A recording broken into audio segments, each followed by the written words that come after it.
اکثر مردم ما متاسفانه امروز در پیری بعد از آن رو به عبادت به نماز میارن.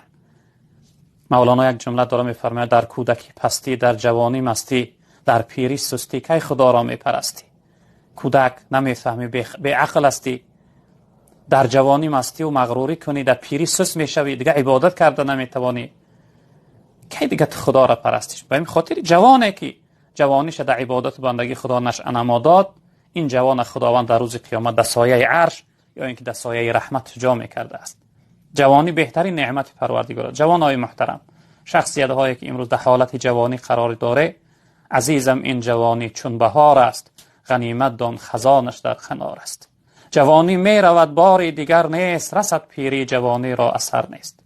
جوانی را ببخش در راه معبود، که تا بخشد جوانی عاقبت سود.